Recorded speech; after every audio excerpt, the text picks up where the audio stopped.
পবিত্র কালামে পাকের মধ্যে আমার আল্লাহ রাব্বুল আলামিন ঘোষণা করেন, ওয়াল্লাযীনা ইয়াকনিজুনাল যাহাবা ওয়াল ফিদ্দাতা ওয়ালা ইউনফিকুনাহা ফী সাবিলিল্লাহ ফাবাশশিরহুম বিআযাবিন আলীম।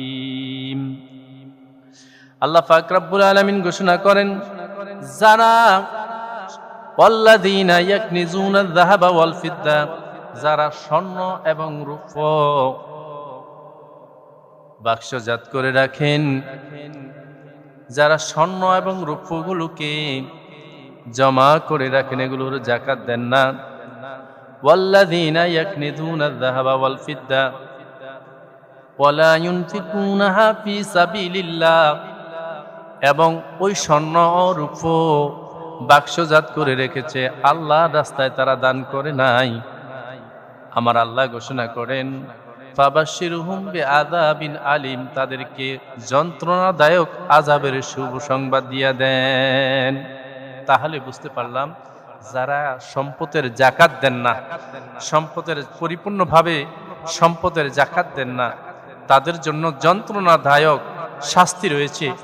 আল্লাহর নবী সাল্লাল্লাহু আলাইহি ওয়াসাল্লাম মেরাজের মধ্যে যখন গেলেন, মেরাজে যাইয়া অধিক নারীদেরকে জাহান্নামী দেখতে পাইলেন। সাহাবায়ে কেরাম জিজ্ঞেস করলেন, ইয়া রাসূলুল্লাহ, ইয়া হাবিবাল্লাহ, নবী গো, নারীদের মধ্যে অধিক পরিমাণে দেখার কারণটা কি? আল্লাহ নবী সাল্লাল্লাহু আলাইহি সাল্লাম ঘোষণা করেন, হে আমার সাহাবায়ে কেরামগণ, জেনে রাখো, নারীদের মধ্যে কিছু নারী আছে, তারা পরিপূর্ণভাবে পর্দা করে না, তারা অন্য পর পুরুষদেরকে তাদের ইজ্জতকে বিলিয়ে দিচ্ছে, তাদের লজ্জাস্থান বিলিয়ে দিচ্ছে, পয়সাভাবে চলাফেরা করে, আর তাদের স্বর্ণ অলংকারের যাকাতগুলো তারা দেয় না। এই জন্য নারীদের, জাহান্নামীদের মধ্যে অধিক পরিমাণে নারী জাহান্নামের আগুনের মধ্যে জ্বলতেছে, তাদের সম্পদের, তাদের স্বর্ণ অলংকারের যাকাত না দেওয়ার কারণে। নাউজুবিল্লাহ। আমার ভাইরা, বন্ধুরা, বাবারা আমার, সম্পদের যাকাত, যাকাত হচ্ছে ফরজ, একটা ফরজ। কেউ যদি ইচ্ছাকৃত ভাবে, আল্লাহ রাসূল সাল্লাল্লাহু আলাইহি ওয়াসাল্লামের ইরশাদ ফরমান, সাদকা যাকাত কেউ যদি ইচ্ছাকৃত ভাবে, কেউ যদি এটাকে অস্বীকার করে যায়, যাকাত ইসলামের পঞ্চম স্তম্ভ, এটা ফরজ। যাকাত অস্বীকারী কাফের হয়ে যাবে। যে ব্যক্তি যাকাত দিবে না, যাকাতকে অস্বীকার করবে, সে কাফের হয়ে যাবে। স্বেচ্ছায় আদায় না করার কারণে সে ফাসিক হয়ে যাবে। তাহলে আমরা বুঝতে পারলাম কি, যে ব্যক্তি যাকাত দিবে না, যাকাতকে অস্বীকার করবে, সে ব্যক্তি কাফের হয়ে যাবে। আর যে ব্যক্তি দেখা যাচ্ছে স্বেচ্ছায় আদায় করবে না, আদায় না করে, সে ব্যক্তি ফাসিক হয়ে যাবে। আর এটা কতলযোগ্য অপরাধ। আল্লাহ রাসূল বলছেন, স্বেচ্ছায় যাকাত আদায় না করার কারণে তাকে কতল করা ওয়াজিব হয়ে যায়। আল্লাহ রাসূল সাল্লাল্লাহু আলাইহি সাল্লামের ইরশাদ ফরমান, শরীয়তে এমন ব্যক্তিকে কতল করা ওয়াজিব হয়ে যায়। তাহলে বুঝতে পারলাম, যাকাত দিতে হবে। ইসলামের ধনীদের থেকে সম্পদ উত্তোলন করে গরিবদের মাঝে যাকাত বিতরণ করতে হবে। কেননা আমার ভাইয়েরা, বন্ধুরা, বাবারা আমার, আল্লাহ পাক রব্বুল আলামিন আপনাকে সম্পদ দিয়েছে, আমাকে সম্পদ দিয়েছে। এই সম্পদ দেওয়া একটা পরীক্ষা। সম্পদ দিয়ে আপনাকে পরীক্ষা করতেছেন, আর আরেক ব্যক্তিকে গরিব বানাইয়া সেটাও পরীক্ষা করতেছেন। কেননা সম্পদ দিয়া আপনাকে পরীক্ষা করতেছেন, আপনি আপনার সেই সম্পদের পরিমাণ, সম্পদটুকু আপনি পরিমাণ মতো আল্লাহর রাস্তায় ব্যয় করতেছেন কিনা, সম্পদটুকু আপনি পরিপূর্ণভাবে আল্লাহর পথে আপনি খরচ করতেছেন কিনা। আর ওই ব্যক্তি গরিব হয়েছেন, সেটাও ধৈর্য। যেই ব্যক্তি ধন সম্পদ পাইয়া ধৈর্যশীলদের অন্তর্ভুক্ত হয়ে যায়, আল্লাহ পাক রব্বুল আলামিন সম্পদ পাইয়া যদি আল্লাহর শুকর আদায় করেন, পরিপূর্ণভাবে ব্যয় করেন, সম্পদের হকগুলো পরিপূর্ণভাবে আদায় করেন, যাকাত দিয়ে দেন, আল্লাহ পাক রব্বুল আলামিন কাল হাসরের ময়দানের মধ্যে, আর তার সম্পদকে দিয়ে দেওয়ার কারণে যে পরিমাণ সম্পদ সে আল্লাহ রাস্তায় দান করেছেন, ওই তার চাইতে আরো বেশি সম্পদ কাল হাসরের ময়দানের মধ্যে মধ্যে, তার আমল নামার মধ্যে দান করার কারণে তার আমল নামার মধ্যে নেকে ভরপুর করে দিবেন। সুবহানাল্লাহ। আমার ভাইয়েরা, আরেক ব্যক্তিকে সম্পদ দেন নাই, এটাও ধৈর্য, এটাও তাকে পরীক্ষা করবেন। ওয়ালানাবলুওয়ান্নাকুম বিশাইইম মিনাল খাউফি ওয়াল জুই ওয়া নাকসিম মিনাল আমওয়ালি ওয়াল আনফুসি ওয়াস সামারাত ওয়া বাশশিরিস সাবিরিন। আমার আল্লাহ রাব্বুল আলামিন ঘোষণা করেন, বান্দা আমি তোমাকে সম্পদ দিয়েছি, আবার সম্পদ নিয়ে যাব, সন্তান দিয়েছি, সন্তান নিয়ে যাব। এই জন্য তুমি যদিও ধৈর্যশীলদের অন্তর্ভুক্ত যদি হয়ে যাও, আর ধৈর্যশীলদের অন্তর্ভুক্ত হওয়ার কারণে আমি কাল হাসরের ময়দানের মধ্যে তোমাকে আমি জান্নাতে পৌঁছায়া দিব। সুবহানাল্লাহ। এই জন্য যাকে সম্পদ দেয় নাই সে যদি ধৈর্যশীলদের অন্তর্ভুক্ত হয়ে যায়, যে আল্লাহ পাক রব্বুল আলামিন সে আমাকে সম্পদ দেন নাই, সেটাও আমরা অনেকে দেখা যাচ্ছে কি সম্পদ দেয় নাই, আল্লাহ আমাকে চোখে দেখে নাই, আল্লাহ আমার প্রতি জুলুম করেছে, নাউজুবিল্লাহি মিন যালিক, এই সমস্ত কথা বলা যাবে না। কেননা এটা আল্লাহর একটা পরীক্ষা। আল্লাহ বান্দাকে পরীক্ষা করতেছেন যে আমার বান্দাকে আমি সম্পদ দিয়েছেন আল্লাহ, আবার নিবেন আল্লাহ, সবকিছু একমাত্র আল্লাহর হাতে ন্যস্ত। এই জন্য সম্পদ কম থাকার কারণে আমরা ঈমান হারা হয়ে যাই, আমরা বেহুশ হয়ে যাই, যে আল্লাহ পাক রব্বুল আলামিন আমাকে সম্পদ দেন নাই, আমাকে চোখে দেখেন নাই, নাউজুবিল্লাহি মিন যালিক, এই সমস্ত কথা সম্পূর্ণ কুফরি কথা। তাই সম্পদ কম দেওয়ার কারণে যদি ধৈর্যশীল হয়, তাহলে আল্লাহ পাক রব্বুল আলামিন এই ধৈর্যের পরিণাম হবে জান্নাত। সুবহানাল্লাহ বলেন। আল্লাহ রাব্বুল আলামিন ঘোষণা করেন এরপরের আয়াতে, ইয়াউমা ইউহমা আলাইহা ফি নারি জাহান্নাম ফাতুকওয়া বিহা জিবাহুহুম ওয়া জুনুবুহুম ওয়া যুহুরুহুম হাযা মা কানাসতুম লিআনফুসিকুম ফাযুকু মা কুনতুম তাকনিজুন।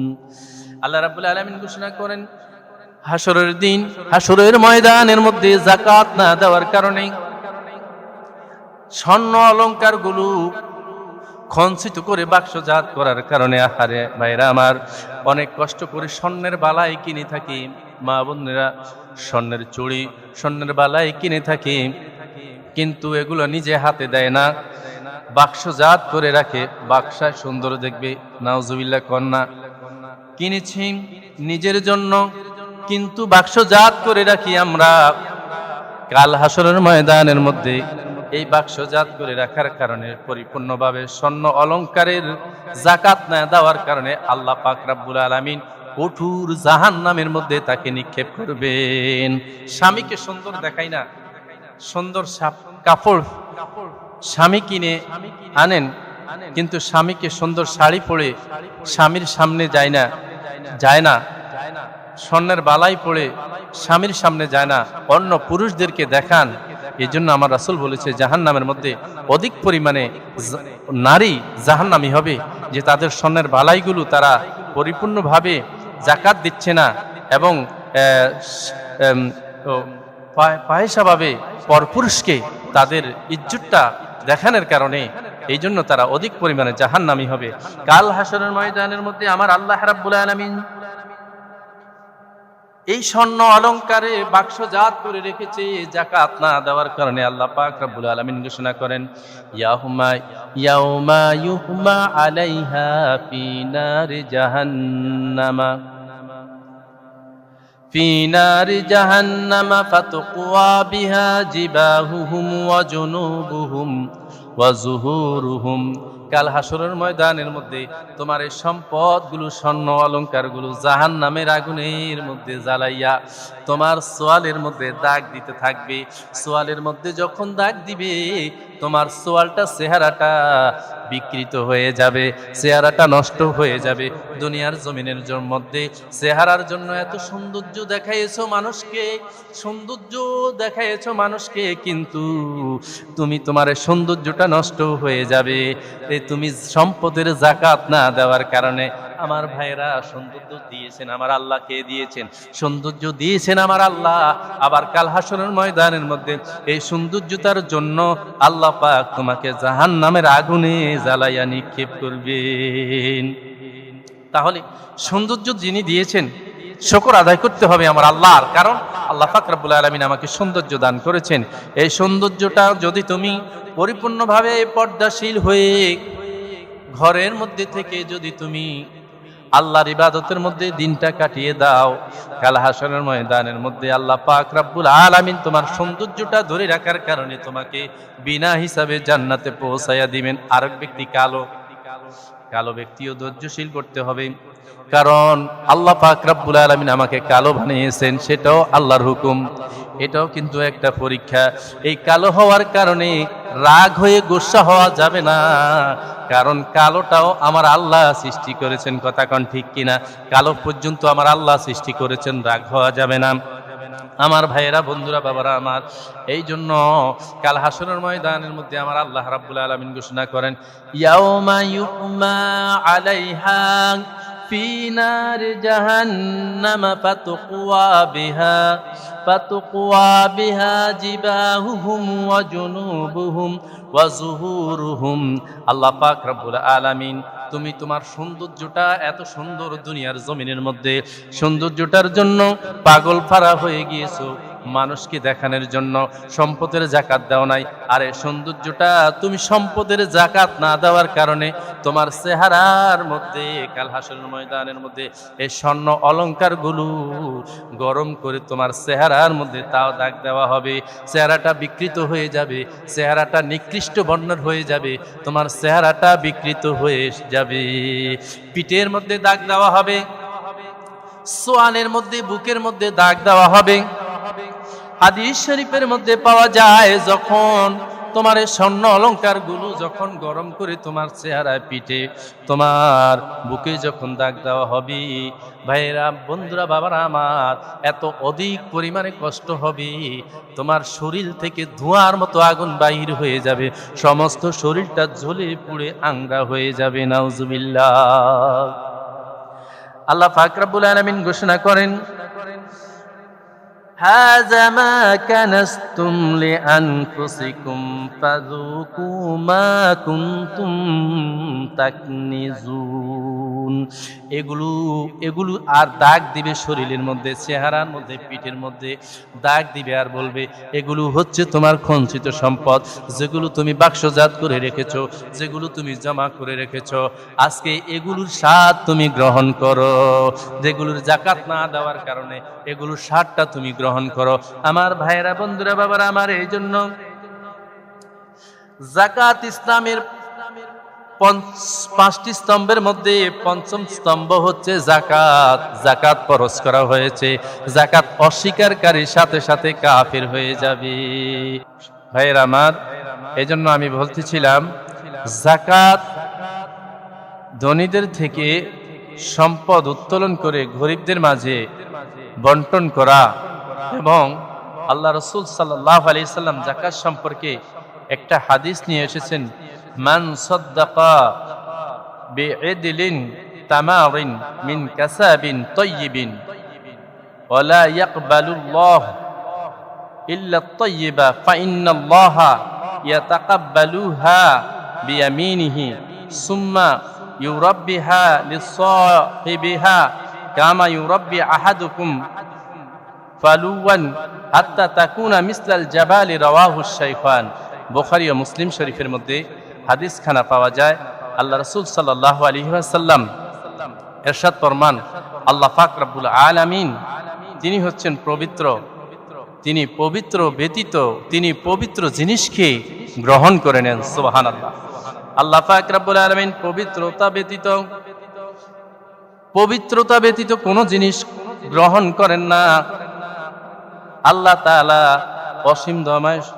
অসীম দয়াময়ের সঙ্গে কবুল করেন, পবিত্র জিনিসকে তিনি কবুল করে নেন, পবিত্র জিনিসকে তিনি কবুল করে নেন। জোরে কোন সুবহানাল্লাহ।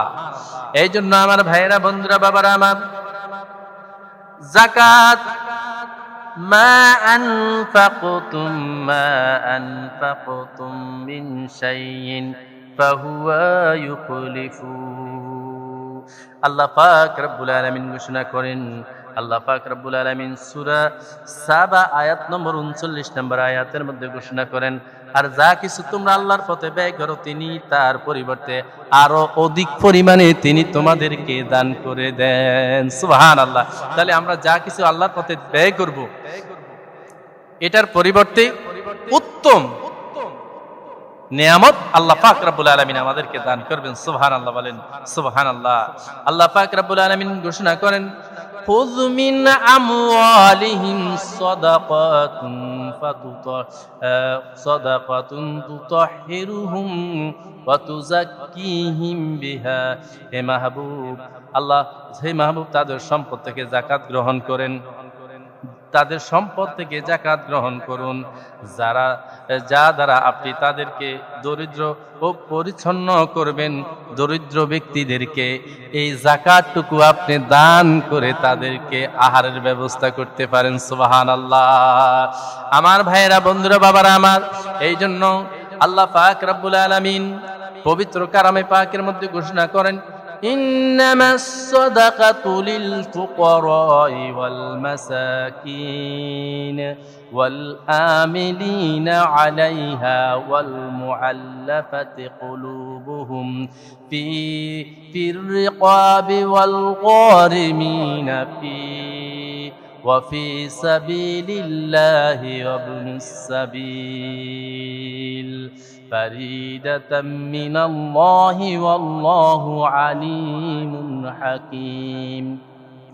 আল্লাহ পাক রব্বুল আলামিন পবিত্র কালামে পাকের মধ্যে যাকাতের 8টি খ্যাত, যাকাতের ফরজ হওয়ার জন্য 8টি খ্যাত নির্ধারণ করেছেন।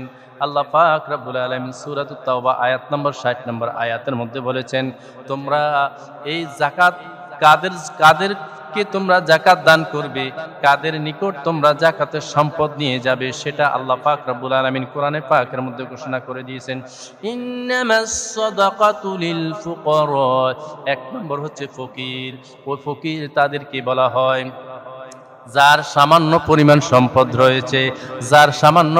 সম্পদ রয়েছে, কিন্তু এই সম্পদ দিয়া পুরা বছর চলবে না, তাদেরকে যাকাত দেওয়া জায়েজ। সুবহানাল্লাহ বলেন।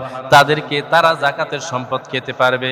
তাহলে আমরা বুঝতে পারলাম 1 নম্বর হচ্ছে ফকির ওয়াল মাসাকিন, 2 নম্বর হচ্ছে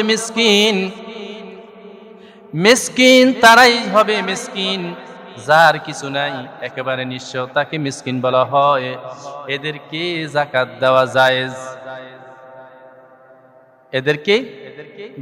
দেওয়া জায়েজ, তাহলে বুঝতে পারলাম আল্লাহ পাক রব্বুল আলামিন কাদেরকে যাকাত দিতে হবে সেটাও কোরআনে পাকের মধ্যে ঘোষণা করে দিয়েছেন।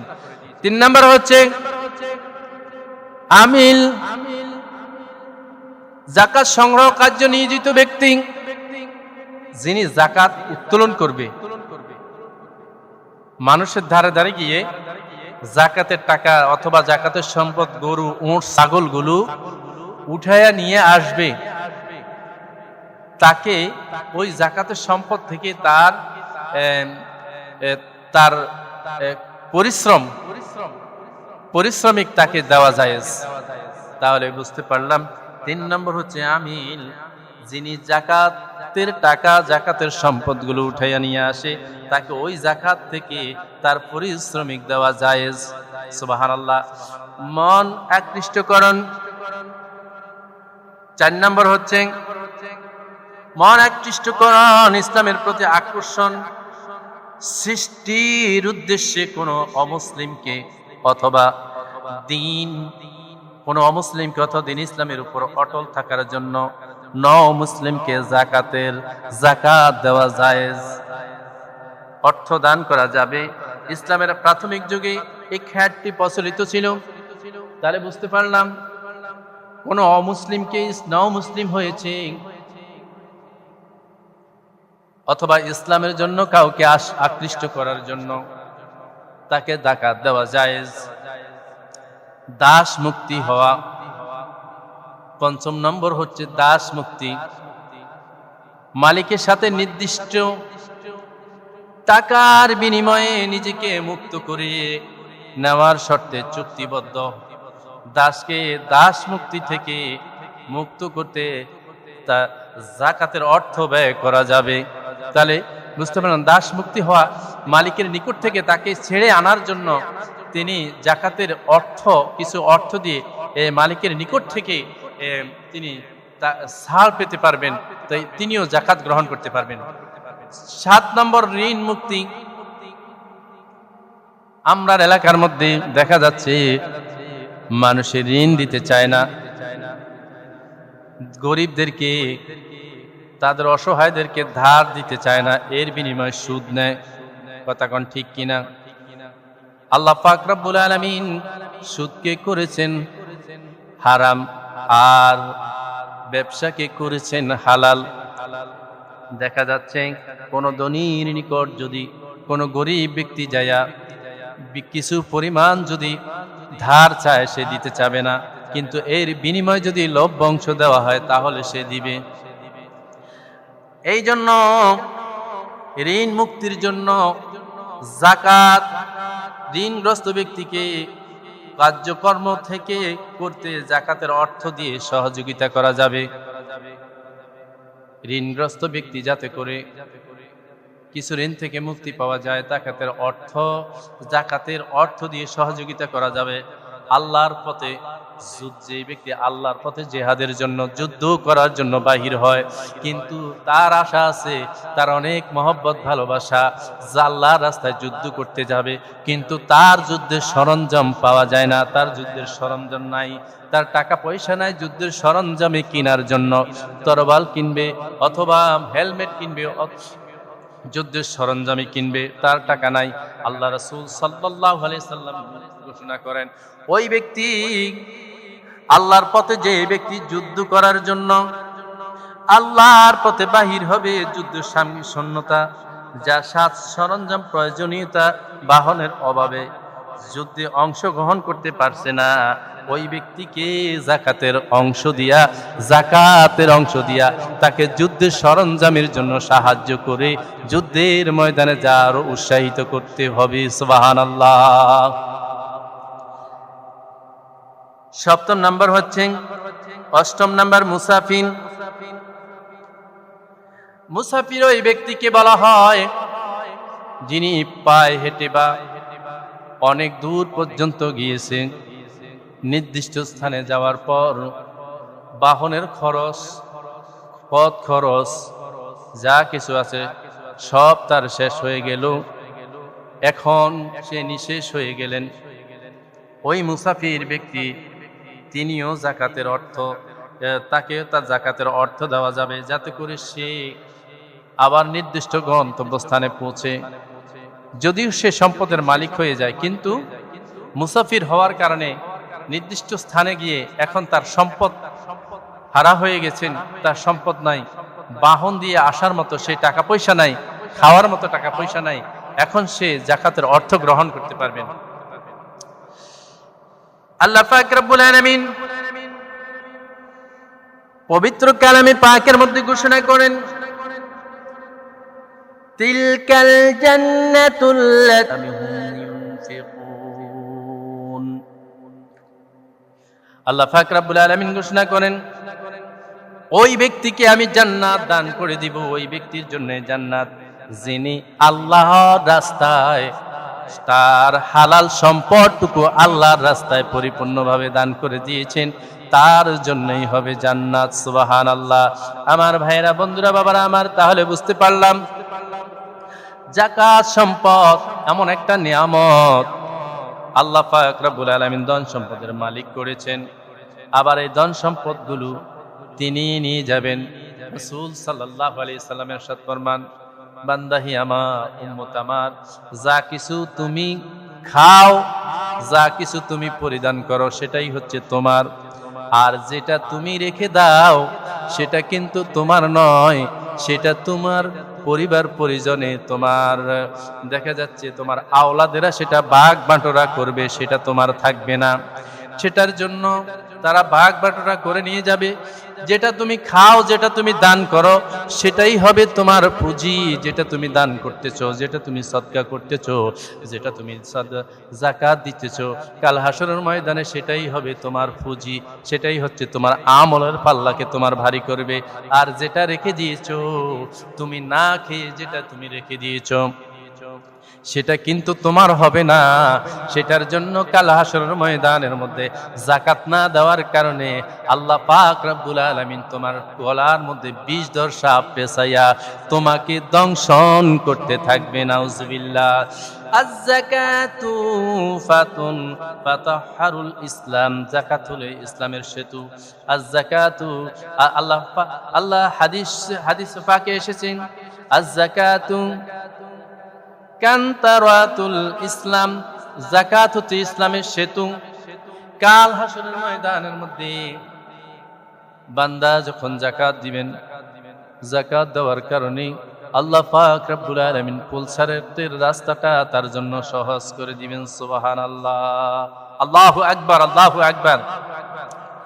যাকাতের সম্পর্কে আল্লাহ রাসূল সাল্লাল্লাহু আলাইহি ওয়াসাল্লাম, নবী করিম সাল্লাল্লাহু আলাইহি ওয়াসাল্লামের এক সাহাবী সাইয়েদনা আবু হুরায়রা রাদিয়াল্লাহু তাআলা আনহু প্রিয়তম রাসূল সাল্লাল্লাহু আলাইহি ওয়াসাল্লাম থেকে বর্ণনা করেছেন, পূর্ববর্তী যুগের একজন আল্লাহওয়ালা ব্যক্তি, একজন মুমিন বান্দা আল্লাহর রাস্তায় কিছু দান করবেন, কিছু খরচ করবেন।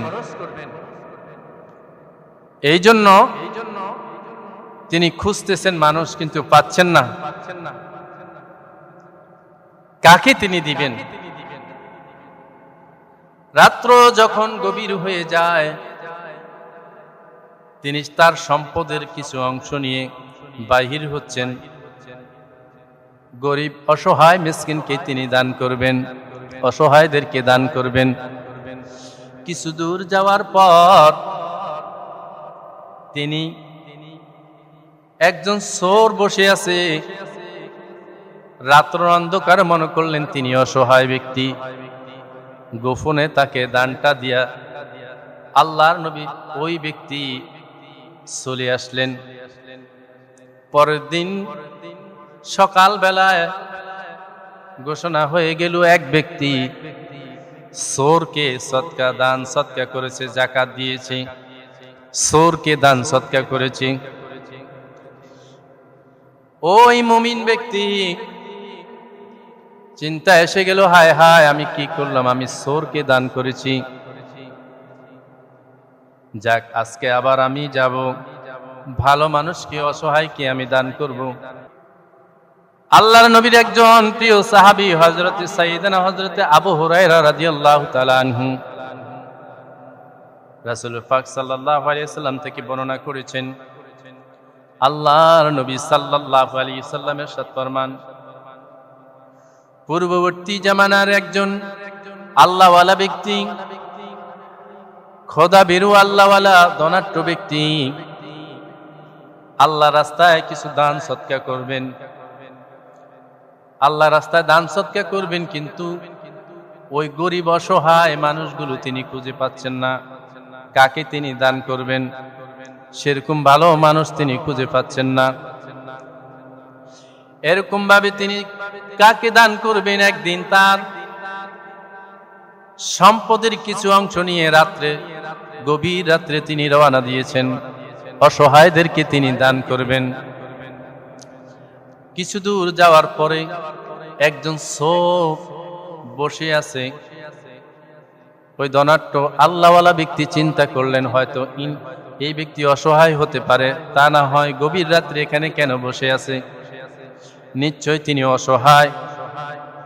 ওই ধনাঢ্য ব্যক্তি তাকে তার ওই সম্পদটুকু দিয়ে চলে আসলেন। পরের দিন রাত্র ঘোষণা হয়ে যায়, এক ব্যক্তি চোরকে দান সদকা করেছে। খবর হয়ে যায়, ওই আল্লাহওয়ালা ব্যক্তি চিন্তা করলেন, হায় হায়, ভালো মানুষ খোঁজার জন্য মানুষ খুঁজে পাচ্ছি না, কিন্তু লাস্ট পর্যন্ত আমি চোরকে দান করলাম। একজন ভালো মানুষ অসহায় মানুষকে আমি দান করতে পারলাম না। ওই ব্যক্তি পরের দিন আবার তার সম্পদের কিছু অংশ নিয়া বাহির হচ্ছে রাত্রবেলায়। তিনি অসহায় গরিবদেরকে তিনি দান করবেন। রাত্র কিছু দূর যাওয়ার পরে একজন বেশ্যা বসে আছে। তিনি চিন্তা করলেন এই রাত্র নিশ্চয়ই অন্ধকার রাত্র, চিনতে পারলেন না এই বেশ্যা ওই মহিলাটা এখানে বসে আছে, নিশ্চয়ই তিনি অসহায়, নিশ্চয়ই তিনি অসহায়, না খেয়ে আছেন। তার জাকাতের সম্পদগুলো তার হাতে দিয়ে আসলেন। পরের দিন আবার ঘোষণা হয়ে যায়, এক ব্যক্তি বেশ্যা অসহায়কে জাকাত সম্পদ দান করেছেন। ওই আল্লাহওয়ালা ধনাঢ্য ব্যক্তি চিন্তা করলেন, হায় হায় রে, আমি বুঝি আজকে আমার সম্পদগুলো বেশ্যা এক খারাপ মহিলাকে আমি দান করে দিয়েছি।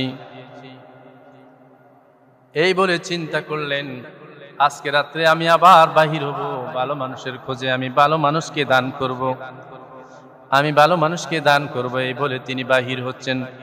কিছু অর্থ সম্পদ নিয়ে তিনি বাহির হয়ে গেলেন। কিছু দূর যাওয়ার পরে অন্ধকার রাত্র, তিনি মানুষ চিনেন নাই। কিছু দূর যাওয়ার পরে তিনি আবার আরেকজন ব্যক্তিকে তিনি দান করে দিলেন। সে হচ্ছে ধনাঢ্য ব্যক্তি। ওই ধনাঢ্য ব্যক্তির হাতে তিনি দানটা দিয়ে চলে আসলেন। পরের দিন খবর হয়ে যায়, এক ব্যক্তি কৃপণ ধনী ব্যক্তিকে তিনি দান করেছেন। এই খবরটা পুরা ছড়িয়ে যায়। ওই আল্লাহওয়ালা ধনাঢ্য ব্যক্তির কানে যখন পৌঁছে যায়, আল্লাহর দরবারে তিনি ফরিয়াদ করেন, আল্লাহ, ও আমার আল্লাহ, আমি দান করব আমার অর্থ সম্পদের কিছু অংশ, আমি অসহায় গরিবদেরকে দান করব, কিন্তু খুঁজে পাচ্ছি না। এই বলে আমি গভীর রাত্রে আমি রওনা হলাম। যারা রাস্তার পাশে বসে আছে অসহায় গরিব মিসকিন, তাদেরকে দান করব। আল্লাহ, একে একে 3 দিন দান করেছি। আমার 3টা দানে প্রথম দানটা চলে গেল আল্লাহ চোরের হাতে, দ্বিতীয় দানটা চলে গেল বেশ্যার হাতে, তৃতীয় দানটা চলে গেল ধনাঢ্য কৃপণ ব্যক্তির হাতে, যে কখনো জাকাত পর্যন্ত দেয় না। আমার আল্লাহর পক্ষ থেকে ইলহাম চলে আসলো, হে আমার আল্লাহওয়ালা বন্ধু ধনাঢ্য ব্যক্তি, তুমি জেনে রাখো, তুমি যাদেরকে দান সদকা করেছো, তুমি প্রথম দানটা যাকে দিয়েছো চোর চোরের কাছে তুমি প্রথম দানটা চলে যায়। ওই চোর ব্যক্তি চিন্তা করলেন, হায় হায় রে, আমি তো সারা জীবন চুরি করলাম, সারা জীবন আমার পেশাই ছিল চুরি, কিন্তু আল্লাহর পক্ষ থেকে আমার কাছে সদকা জাকাতের সম্পদ এসেছে। আমি তো চুরি করেছি, সারাদিন অন্যায় করেছি, একটা সম্পদ, একটা টাকা পরিমাণ আমি আল্লাহর রাস্তায় ব্যয় করতে পারি নাই।